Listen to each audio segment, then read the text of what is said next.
Dear friends, greetings from southern France. June has arrived.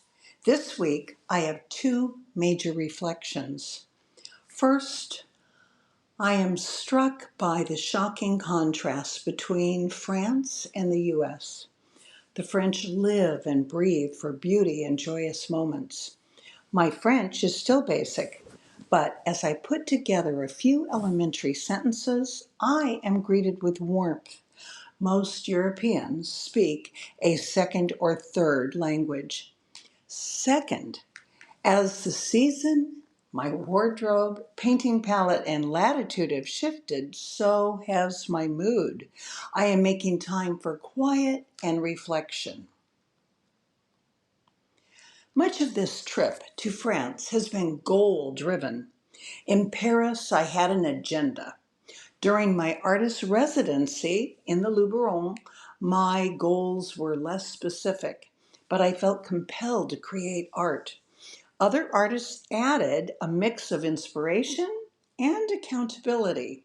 I'm grateful for the quality and kindness of my fellow residents, and the experience taught me many life lessons. Now, time to relax and recharge.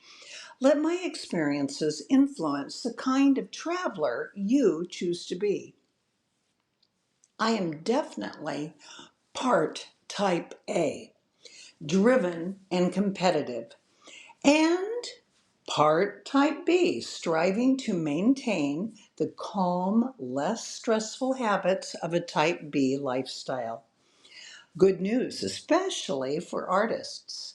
According to WebMD, a type B personality may be more creative, have more patience, spend more time thinking philosophically, feel less pressure when facing deadlines, not have a sense of needing to rush, manage stress easier.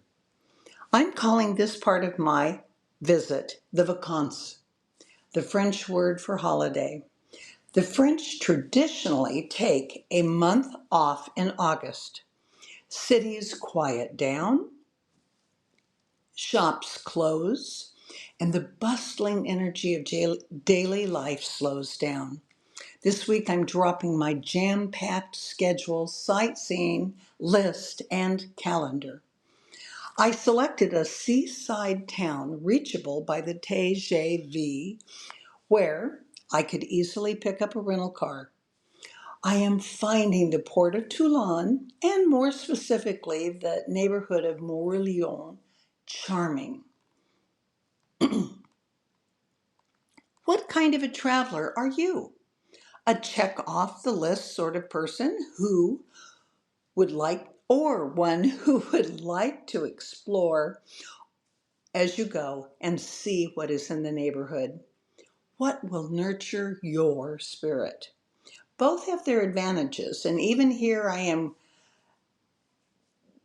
have a growing list, but I am keeping it short. In Paris, meeting friends that I have made during the last few years and a few new ones was delightful. New experiences in a city full of beauty, art, and parks required planning. During the year before my trip, I created a list of what to see in each Paris arrondissement district. One such district was between Opera Garnier and the Palais Royal, home to vintage fabric, ribbon, millinery, and tapestry shops, and I discovered what is known as the Little Tokyo District. A little planning, a little wandering, the perfect mix. In Paris, arguably the most beautiful city in the world, there is an actual word for just wandering the streets, to flâner.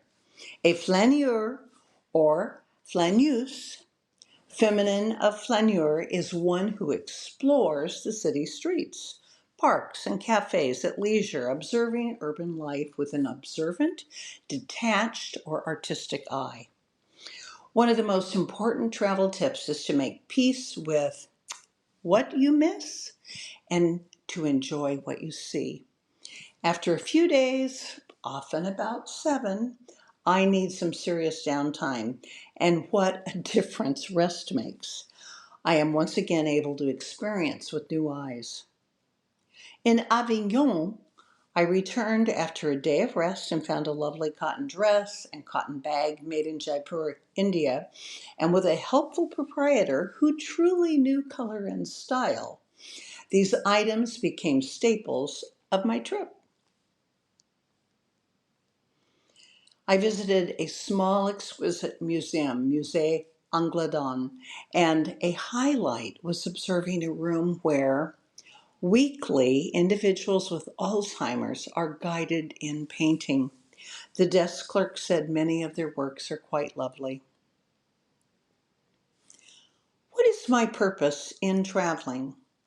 I believe it is to enjoy beauty, meet people, and to share experiences and encouragement. During my travels, I met more extraordinary women and talented artists. See my last Substack newsletter, Extraordinary Women. My new friends include artists from several continents and an artist who lives in the artist residency village. On our first meeting, she offered to loan me a book about dyeing fabric with natural plants and offered to show me how to transfer color from native plants. What a lovely experience and display of hospitality.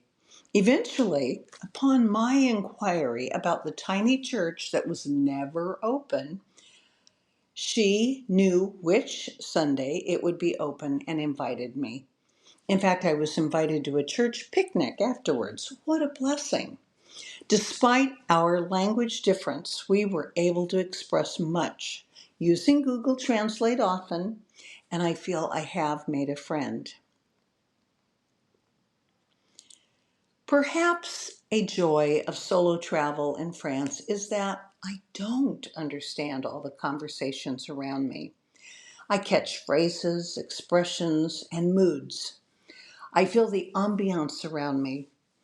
I have experienced the quiet of tiny villages and the bustle of touristy art hubs. Each has its allure. Each inspires, and like night and day, warm and cool, we appreciate the contrast. We crave the balance. I painted gardens and monuments in Paris, poppies in the Luberon, and the golden glow of Aix-en-Provence sandstone in the early morning and sunset. In Aix-en-Provence, I visited the monumental modern Vasarely Foundation, a Toulouse-Lautrec exhibition at the Hotel Centre d'Art, and walked up the hill to Paul Cézanne's studio, despite knowing it was closed for renovations. I even attended the dubbed French version of The Devil Wears Prada, Le Diable s'habille in Prada 2, for the experience. Yes, I need to see the English version to fill in details of the plot.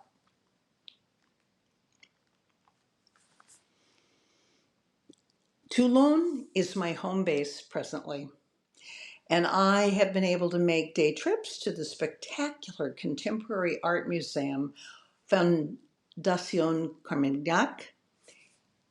The first photo on this podcast of the giant seashell installation is from that contemporary museum, and I am planning 24 hours in Saint-Tropez. I'm able to reflect, rest, and begin thinking about how I will bring home some of the good things I'm experiencing in France. Eating more fresh vegetables, more attention to beauty and history, long lunches, time with friends and families. May we always learn lessons from those around us. I'd love to hear from you.